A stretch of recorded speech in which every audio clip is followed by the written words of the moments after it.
নমস্কার বন্ধুরা, আশা করি ভালো আছেন, সুস্থ আছেন। স্বাগত হিয়া সাহিত্য চর্চায়। হিয়া সাহিত্য চর্চার আজকের নিবেদন গল্পকার রাজশেখর বসুর নীলকণ্ঠ। লেকের ধারে 3 বার চক্কর দিয়েছি, সন্ধ্যা হয়ে এলো। বাড়িমুখো হব এমন সময় কাতর কণ্ঠ কানে এলো। ও মশাই, দয়া করে আমার কাছে একটু বসুন না।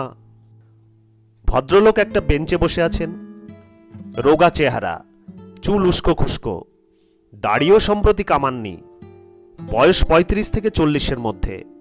মুখ দেখে মনে হলো শারীরিক বা মানসিক কষ্ট ভোগ করছেন। আমি তার পাশে বসতেই বললেন, আপনার নাম ঠিকানা? আর কেউ হঠাৎ এমন প্রশ্ন করলে ধমক দিতাম, কিন্তু এর উপর রাগ হলো না। বললাম, আমার নাম সুশীল চন্দ্র, কাছেই থাকি, 21 নম্বর কার্তিক নস্করলেন। কেন বলুন তো? ভদ্রলোক নোটবুক বার করে একটা পাতা ছিঁড়ে খচখচ করে কিছু লিখলেন। তারপর কাগজটি মুড়ে আমাকে বললেন, ধরুন, পকেটে রেখে দিন, হারাবেন না যেন। আশ্চর্য হয়ে জিজ্ঞাসা করলাম, এই কাগজ নিয়ে আমি কি করব? আপনার নাম কি মশাই? আমার নাম শ্রী নীলকণ্ঠ তবলদার। হাল ঠিকানা প্লট নম্বর 55, Kapil road extension, doctor Bankim পালের বাড়ি।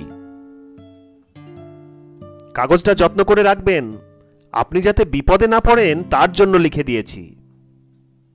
বিপদে পড়ব কেন? পুলিশ আপনাকে নিয়ে টানাটানি করতে পারে, তাই লিখে দিয়েছি। আমার মৃত্যুর জন্যে আমি ভিন্ন, আর কেউ দায়ী নয়।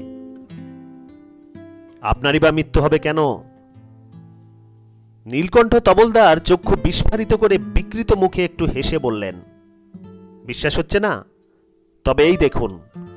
বলেই পকেট থেকে একটা শিশি বার করে ঢক ঢক করে সবটা খেয়ে ফেললেন। লোকটির কাণ্ড দেখে ভয় পেয়ে চেঁচিয়ে উঠলাম, এ কি করলেন? আমি লোক ডাকছি।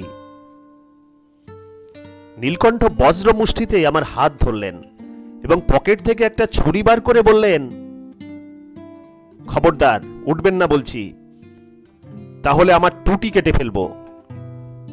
বদ্ধ পাগল, একে বাঁচানো যাবে কি করে? কাছাকাছি কেউ নেই, দূরে কয়েকজন বেড়াচ্ছে।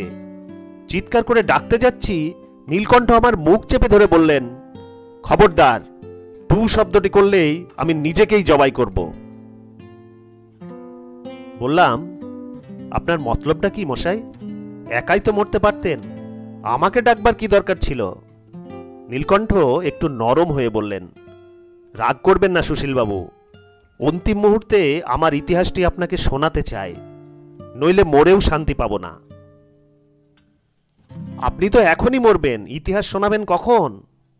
নীলকণ্ঠ তার হাতঘড়ি দেখে বললেন, এখন 6:15, 6:30 পর্যন্ত সময় পাওয়া যাবে। 15 মিনিট পরে মরব। কি খেয়েছেন? Hydrocyanic acid. শিশিটা শুকে দেখুন, বাদামের গন্ধ পাবেন। ও জিনিস খেলে তো সঙ্গে সঙ্গে মরবার কথা, এখনো বেঁচে আছেন কি করে? এইটি আমার আবিষ্কার দাদা। ফটোগ্রাফি করেছেন কখনো? এক্সপোজ করে দোকানে ফিল্ম দিলেন, সব কাজ তারাই করে দিল। সেরকম ফাঁকির ফটোগ্রাফি নয়। নিজে ডেভেলপ করেছেন কখনো? পটাশ ব্রোমাইডে কি হয় জানেন? রিটার্ডেশন হয়, ছবি ফুটে উঠতে দেরি হয়। যা খেয়েছি তাতে 2% হাইড্রোসায়ানিক অ্যাসিড আর 3 গ্রেন ব্রোমাইড আছে, তার ফলে বিষক্রিয়া পিছিয়ে গেছে। বুঝতে পারছেন না? সিদ্ধির সঙ্গে মাকড়সার ঝুল মিশিয়ে খেলে জোর নেশা হয়, জানেন তো? একে বলে সিনার্জিস্টিক এফেক্ট। কিন্তু ঝুলের বদলে যদি ইঁদুর নাদি মেশান, তবে নেশা ধরতে দেরি হবে, কারণ ইঁদুর নাদি হলো অ্যান্টি সিনার্জিস্টিক। পটাশ ব্রোমাইডের ক্রিয়াও সেই রকম। পাশ করিনি বটে, কিন্তু বাড়িতে বিস্তর পড়েছি। হেন সায়েন্স নেই যা জানি না। আমার বন্ধু বঙ্কিম পাল তার ডিসপেন্সারিতে আমারই প্রেসক্রিপশন মাফিক মিক্সচার বানিয়ে দিয়েছে। বন্ধু হয়ে আপনাকে বিষ দিলেন? তা না দেবে কেন? আমার প্রাণ আমার নিজের সম্পত্তি, নিবুড়ো সত্ত্বে ভোগ করতে পারি। যেমন খুশি দান, বিক্রয় বা ধ্বংসের অধিকারও আমার আছে।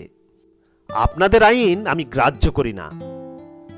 বঙ্কিম ডাক্তারও উদার লোক, তার প্রেজুডিস মোটেই নেই।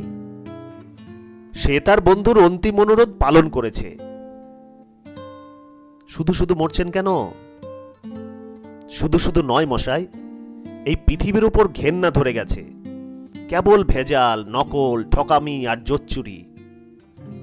এই সামনের দুটো দাঁত দেখুন, কাঁকড় মিশানো চাল খেয়ে ভেঙে গেছে। 5টি বছর ড্রপসিতে ভুগেছি ভেজাল সর্ষের তেল খেয়ে। 2 বছর ধরে সর্দিতে ভুগছি। মুরগির মাংস বলে বেটারা কচ্ছপ খাইয়েছে। তেল, ঘি, দুধ, দই, মশলা সর্বত্র ভেজাল। কংগ্রেস সরকারও ভেজাল। সর্বত্যাগী গান্ধীজির নাম করে সমস্ত ক্ষমতা হাতিয়েছে আর মোটা মোটা মাইনে দিয়ে এক পাল খাঞ্জা খা নবাব পুষছে। কমিউনিস্ট পার্টিও ভেজাল। দেশ শুদ্ধ লোককে ভেড়া বানিয়ে ডিটেক্টরি চালাবার মতলব। অধিক কি বলবো মশাই, বিবাহ পর্যন্ত ভেজাল। আর সব কোনো রকমে সইতে পারি, কিন্তু ভেজাল বউ অসহ্য। ভেজাল বউ কিরকম? কালো মেয়ে রং মেখে আপনাকে ঠকিয়েছে নাকি? আরে না মশাই, কালোতে আমার কোনো আপত্তি নেই। আমি নিজেই বা কোন ফর্সা? কুলকন্যা সেজে কুলটা আপনার ঘরে এসেছে? তাহলে তো উপায় ছিল, শুদ্ধি অর্থাৎ ডিসইনফেক্ট করিয়ে নিয়ে সংসার ধর্ম করতাম। বলছি শুনুন, আমি ছেলেবেলা থেকেই প্রবাসী। বাবা ডোঙ্গরগড়ে কাঠের কারবার করতেন। তিনি গত হবার পর আমিও তা করছি। বন্ধুরা বলল, ওহে নীলকণ্ঠ, বুড়ো হতে চললে এইবারে একটি বউ আনো। কথাটা মনে লাগলো, তাই বিবাহ করবার জন্যে কলকাতায় এলাম। বঙ্কিম ডাক্তার আমার বাল্য বন্ধু, সে ছাড়া কলকাতায় আমার চেনা লোক নেই। তার বাড়িতেই আছি। হঠাৎ একদিন হেবো এসে উপস্থিত। তাকে আগে কখনো দেখিনি। পরিচয় দিল সে আমার দূর সম্পর্কের পিস্তুত ভাই। খুব চালাক ছোকরা। আমাকে বলল, শুনুন দাদা, শহুরে মেয়েরা রাবিশ, আমাদের গ্রামে চলুন, খুব ভালো পাত্রী আমার সন্ধানে আছে। হেবোর সঙ্গে চালতাডাঙ্গায় গেলাম। খরচের জন্য 300 টাকাও তাকে দিলাম। পাত্রী দেখলাম নেহাত মন্দ নয়। নম করে বিবাহ হয়ে গেল। তারপর ফুলশয্যার রাত্রে একলা পেয়ে কোণে আমাকে কি বলল জানেন? ও মশাই, 2টো সিগারেট দিন তো, সমস্ত দিন না খেয়ে ভোজকানি লেগেছে। আমি অবাক হয়ে তার দিকে চাইতেই বলল, ঘাবড়াও কেন প্রাণনাথ, ক্যায়সা বউ পেয়েছো দেখো না ঠাউর করে। আমার চাঁদ মুখে একবার হাতটি বুলিয়ে দেখো, 2 নম্বর শিরিষ কাগজের মতো ঠেকছে না? 2 দিন পর দেখবে ইয়া মোচ ইয়া দাড়ি। পুরুষের সঙ্গে আপনার বিয়ে হয়েছিল নাকি? হ্যাঁ মশাই। আমি বিয়ে পাগলা নই, এমন কিছু বুড়োও হইনি, তবু আমাকে ঠকিয়েছিল। পরদিন হেবোকে গালাগাল দিতেই সে বলল, কি সর্বনাশ, দেশের লোককে বিশ্বাস করবার জন্যেই ওই বজ্জাত নিমাই মিত্তিরটার এই কাজ। নিজের শালিপো মটরাকে কোণে সাজিয়ে ঠকিয়েছে। আপনি নিশ্চিন্ত থাকুন দাদা, নিমে শালাকে আমি দেখে নেব। যা হবার হয়ে গেছে। এখন মটরাকে গোটা 50 টাকা দিয়ে বিদায় করুন, নইলে আদালতে খোরপোশের দাবি করবে। আমি বললাম, খুব করুণ ইতিহাস নীলকণ্ঠবাবু, কিন্তু 15 মিনিট কাবার হতে চলল, এখনো তো আপনি মরলেন না। আহ, ব্যস্ত হন কেন? বিদ্যাসাগর লিখেছেন, মরণের অবধারিত কাল নাই। বিষ খেলেই যে বাধা ধরা সময়ের মধ্যে মরতে হবে এমন কোনো নিয়ম নেই। মানুষের ধাত অনুসারে কিছু এদিক ওদিক হয়। আচ্ছা, আমার নাড়িটা একবার দেখুন তো, বড্ড যেন কাহিল ঠেকছে। নাড়ি দেখে আমি বললাম, দিব্যি সুস্থ সবল লোকের নাড়ি, ক্ষীণে বলবতী প্রাণঘাতিকা নয়। আপনি এখনই মরবেন না নীলকণ্ঠবাবু, অনর্থক আমাকে আটকে রেখেছেন। আমি এখন উঠি। আপনি তো ভারী স্বার্থপর লোক মশাই। একটা মানুষ মরতে বসেছে, তার শেষ অনুরোধ রাখবেন না? 15 মিনিটের জায়গায় না হয় 20 কি 25 মিনিটই হলো। যা বলছিলাম শুনুন। হেবো আমাকে বলল, আবার আপনার বিয়ে দেব দাদা, আমাদের ভোজু মামাকে লাগিয়ে দেব, তুখোড় লোক, তাকে কেউ ঠকাতে পারবে না। আপনি এখন কলকাতায় ফিরে যান, ভোজু মামা পাত্রী স্থির করেই আপনার সঙ্গে দেখা করবে। তবে আপনি মরতে চান কেন? বিবাহ তো হবেই। আর বিশ্বাস করি না মশাই, এখন ইহলোক ছেড়ে চলে যাওয়াই ভালো মনে করি। কোথায় যেতে চান? স্বর্গে? রাম বলো, স্বর্গেও ভেজাল। ব্রহ্মা, বিষ্ণু, মহেশ্বর, ইন্দ্র, বরুণ সব পালিয়েছেন। এখানকার অবতাররা সেখানে গিয়ে জাঁকিয়ে বসেছেন। আমি মঙ্গল গ্রহে যাব স্থির করেছি। পরশু শেষ রাত্রে স্বপ্ন দেখেছিলাম। আমি উঠে পড়ে বললাম, মাফ করবেন নীলকণ্ঠবাবু, আমাকে এখন যেতেই হবে। আপনার মৃত্যুর ঢের দেরি, বহু বছর বাঁচবেন। আপনার বন্ধু বঙ্কিম ডাক্তার আপনাকে ঠকিয়েছেন। আচ্ছা বসুন, নমস্কার। নীলকণ্ঠবাবু আমাকে ফেরাবার জন্য চিৎকার করতে লাগলেন, কিন্তু আমি আর দাঁড়ালাম না। পরদিন ঘুম থেকে উঠেই মনে হলো, আহা, পাগল লোকটিকে একলা ফেলে এসেছি, আজ একবার খোঁজ নেওয়া উচিত। ডাক্তার বঙ্কিম পালকে চিনি, বেলা 9টার সময় তার বাড়িতে উপস্থিত হলাম। নীলকণ্ঠবাবু নিচের বারান্দায় বসে সিগারেট টানছেন। আমাকে দেখে উৎফুল্ল হয়ে বললেন, আসুন আসুন সুশীলবাবু, দেখুন জগতে আপনিই একমাত্র খাঁটি মানুষ। আমার বন্ধু বঙ্কিম ডাক্তারও ভেজাল চালিয়েছে, হাইড্রোসায়ানিকের বদলে বাদামের শরবত খাইয়েছে। নেহাত বন্ধু লোক, নইলে পুলিশে খবর দিতাম।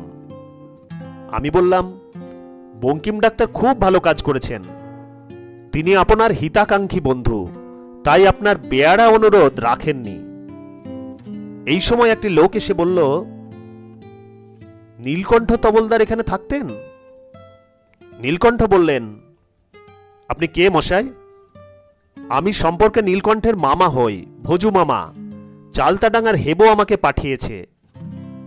নীলকণ্ঠ ভয় পেয়ে চুপি চুপি আমাকে বললেন, আপনি কথা বলুন দাদা, আমি আর ওদের ফাঁদে পা দিচ্ছি না।